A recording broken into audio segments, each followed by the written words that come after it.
পাতলা প্রকল্প 60% নিতে হবে।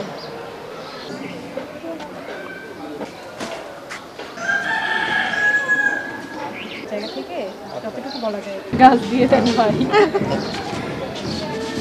আপনি এরপরে আবার এমনভাবে সিল করে যে বাইরে থেকে বোঝা যায় না, তারপরে ভিতরে পোকা হয়ে যায়। ওটা তুমি বলতেছো? ভিতরে পোকা। তাই তো কালকে তো বাড়ি আমি লাউ নিয়ে আসছি। ভিতরে পুরোটাই হ্যাঁ আর ছাদ বাগানে আসলে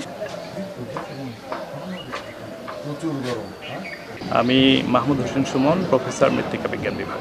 অতিরিক্ত নগরায়নের ফলে আমাদের দেশের যে পরিবেশ দিনে দিনে গ্লোবাল ওয়ার্মিংয়ের ইফেক্ট আমরা দেখতে পাচ্ছি আমাদের দেশে, যে উষ্ণতা বৃদ্ধি পাচ্ছে এবং আমাদের প্রতিকূল আবহাওয়ার সম্মুখীন হচ্ছি। এই সবই এই অতিরিক্ত নগরায়ন বা সবুজ যে আমাদের সবুজ বনায়ন তার যে ক্রমশ কমে যাচ্ছে, সবুজ অঞ্চল কমে যাচ্ছে, যার ফলেই এই গ্লোবাল ওয়ার্মিংয়ের ইফেক্টগুলো আমরা দেখতে পাচ্ছি।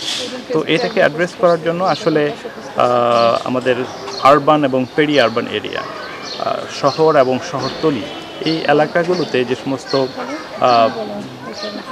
অট্টালিকা আছে, বিল্ডিংয়ের যে ছাদ, এই ছাদের অ্যাটলিস্ট ওই অতটুকু এরিয়াতেও আমরা যদি কিছু পরিমাণ এই নগরায়নের মধ্যেই যদি কিছু সবুজ গাছপালার আমরা চাষ করতে পারি, লালন পালন করতে পারি, তাহলে দেখা যাবে যে এই কিছুটা হলেও আমরা এই গ্লোবাল ওয়ার্মিং ইফেক্টটাকে কিছুটা রিডিউস করতে পারবো, যেটার বিভিন্ন এক্সাম্পল বিভিন্ন দেশে আছে। তো ওইটার পক্ষ থেকে আমরা আমাদের এই ফিড দ্য ফিউচারের একটা প্রজেক্টের আওতায় আমাদের যে সমস্ত ছাদ বাগানি আছেন, যারা ছাদে তাদের বিভিন্ন ধরনের গাছপালা করার চেষ্টা করছেন কিন্তু বিভিন্ন ধরনের সমস্যার সম্মুখীন হচ্ছেন, এই সমস্যাগুলোকে উত্তরণের জন্য আমরা আমাদের বিভিন্ন ছাদ বাগানীদেরকে গাছপালা দিয়ে সাহায্য করছি। ইউএসএআইডির অর্থায়নে feed the future horticulture innovation lab, university of California UC ডেভিসের তত্ত্বাবধানে বাংলাদেশ কৃষি বিশ্ববিদ্যালয়ের সাথে এটা একটা সমন্বিত প্রজেক্ট। আমরা এই প্রজেক্টের আন্ডারে বাংলাদেশের ঢাকা, ময়মনসিংহ এবং খুলনা বিভাগে আমরা কাজ করছি।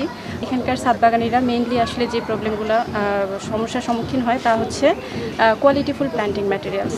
আসলে তারা ভালো মানের চারা পাচ্ছেন না এবং এটাকে আসলে কিভাবে তারা পরিচর্যা করবেন বা পরবর্তীতে কীভাবে এটা করবে সেটা আসলে ওনারা অনেক সময় প্রবলেমের সম্মুখীন হয়। সেই জন্য আমরা আসলে কিছু কোয়ালিটিফুল প্ল্যান্টিং ম্যাটেরিয়ালস, বিভিন্ন গাছের চারা দিচ্ছি।